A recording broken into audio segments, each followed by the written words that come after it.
You're already dead in space. The vacuum of space isn't killing you. Not instantly. Not in the way you think. It's the air leaving your body. That's the real threat. Your lungs are sealed at 1 atm, your blood is pressurized at 80 mm/Hg. But space, it's 10 -1 atm, a near-perfect vacuum.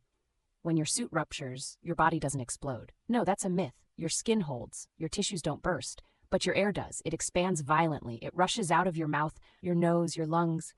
You're exhaling at 100 psi. You can't stop it. Your lungs collapse like a deflating balloon, not because of suction, because of pressure. Your blood can't stay liquid without pressure. It boils, not like water, but in microbubbles, at 37 degrees Celsius in your veins. Your blood boils at 0.06 atm. Space is 0.00000001 atm. So yes, your blood is boiling inside your body under your skin. This isn't a slow process. It's 10 seconds or less. Your brain starves. Your heart stops. You lose consciousness in 10 to 15 seconds. You die in 90 seconds. But the suit, it's not a barrier. It's a pressure engine. It maintains 1.0 atm. It's a second skin. It's pressurized with oxygen. It's a sealed system. The moment the suit fails, the pressure drops. It takes 1 second to drop from 1 atm to near zero. 1 second. And your body starts breaking. The Apollo 1 fire killed 3 astronauts. Not in space, but on Earth in a pure oxygen cabin at 16 psi. They died of burns. The Soyuz 11 crew? They died in space, but not from vacuum. From a valve, a tiny 1 mm leak. They were at 190 kilometers altitude, in orbit. Their pressure dropped in 11 seconds. They had no warning. They were alive, then dead.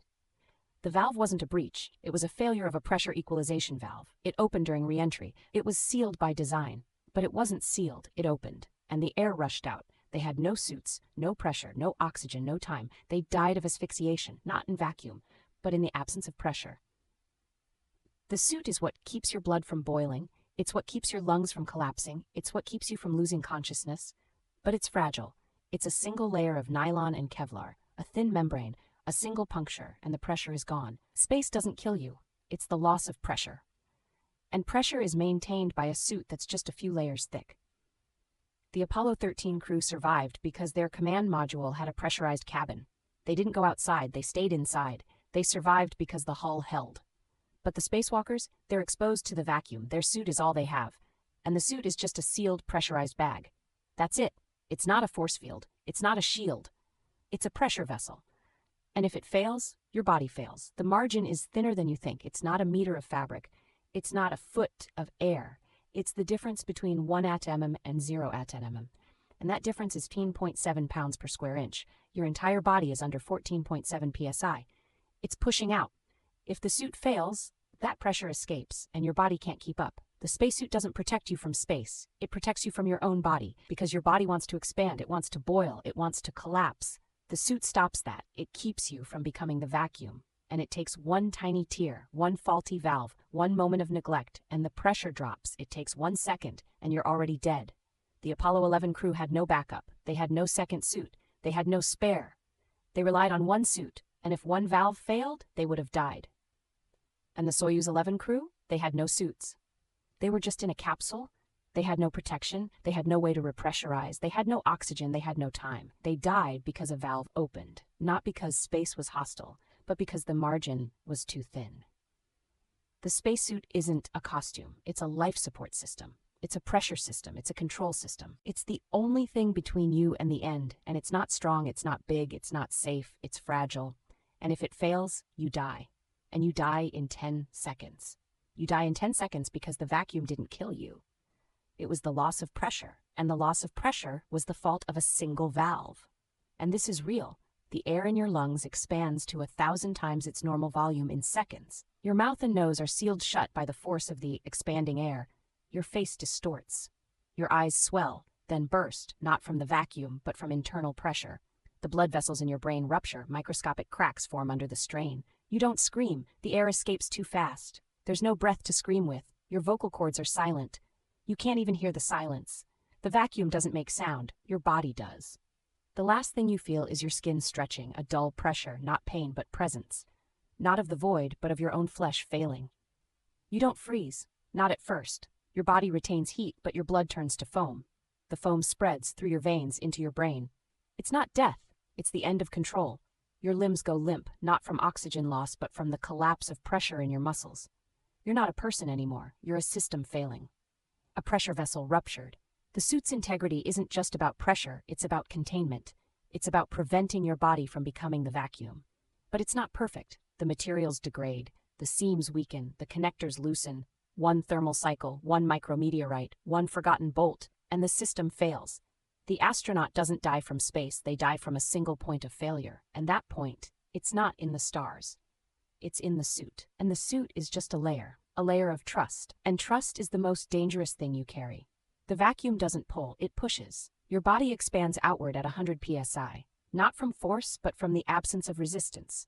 Your skin stretches like taffy, thinning under tension. A single tear in the suit, and the pressure gradient flips. Your lungs become a siphon. The air in your mouth rushes out at 500 miles per hour. You don't feel it happening. Your nervous system shuts down before you register the breach. The blood in your capillaries turns to foam, then solidifies into microbubbles. Your brain swells, not from fluid, but from the lack of containment. It's not the cold of space that kills. It's the heat trapped inside your body, radiating out through vaporized air. You don't float. You collapse inward, then outward, like a balloon collapsing at the moment of burst. The silence isn't empty. It's full of the sound of your own systems failing. Your heart doesn't stop. It just ceases to exist. Because life isn't sustained by breath. It's sustained by pressure. And pressure is just a moment away from zero. The spacewalk is not a walk. It's a high-wire act with no safety net. Your suit is not armor. It's a cage that keeps your body from turning into its own destroyer. Every astronaut carries a death mask, sealed, invisible, ready to be released at the moment of rupture. The most dangerous thing in space isn't the void. It's the belief that the suit will hold. Because the suit doesn't hold, it only delays. And in that delay, you die. You die not because space is hostile. You die because you trusted it wouldn't be. The air in your lungs expands so violently that your ribcage begins to fracture under the strain, not from pressure, but from the sudden release of containment. Your eardrums don't burst, they rupture inward, as the pressure difference collapses the middle ear into a vacuum. The saliva in your mouth flashes into vapor before it can drip. Your body doesn't freeze because the vacuum is cold, because heat radiates away faster than it can be produced. You don't feel the cold because your nerves are already failing. The blood in your brain forms foam, not in the vessels, but in the meninges, pressing against the skull like a slow flood. Your limbs twitch, not in reflex, but in the last electrical storms of a dying nervous system. You don't float away, you don't drift. You collapse inward, then outward, like a balloon collapsing at the moment of burst. The silence isn't empty. It's full of the sound of your own systems failing. Your heart doesn't stop, it just ceases to exist. Because life isn't sustained by breath, it's sustained by pressure, and pressure is just a moment away from zero. The spacewalk is not a walk, it's a high-wire act with no safety net. Your suit is not armor.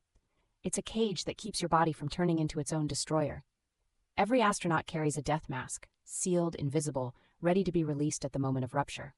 The most dangerous thing in space isn't the void, it's the belief that the suit will hold. Because the suit doesn't hold. It only delays, and in that delay, you die. You die not because space is hostile. You die because you trusted it wouldn't be.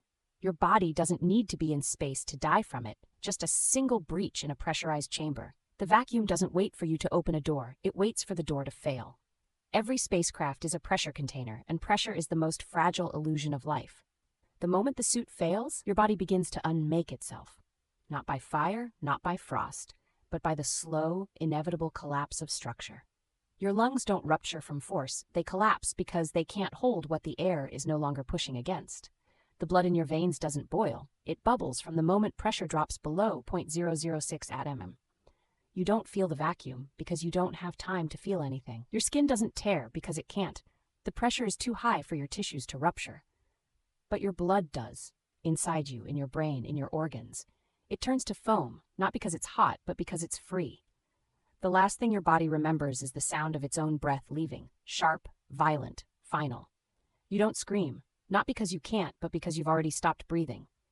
The silence isn't quiet, it's the sound of your mind being erased.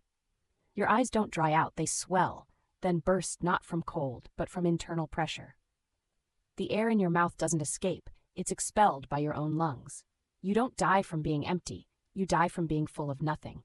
The vacuum doesn't destroy you, it just lets your body be what it was always meant to be, a pressure vessel. And when the vessel breaks, the contents spill out, not in a flood, but in a flash. You don't float away, the vacuum doesn't pull you, it lets you go. Every spacewalk is a suicide mission with a 1-second margin. The suit doesn't save you, it only delays the inevitable. And the most dangerous part of the suit isn't the fabric, it's the trust. Trust that the seal holds. Trust that the valve stays closed. Trust that the pressure won't drop. Because the vacuum doesn't care. It only waits. And the moment the suit fails, you're already dead. Your suit is the only thing keeping you from becoming the vacuum.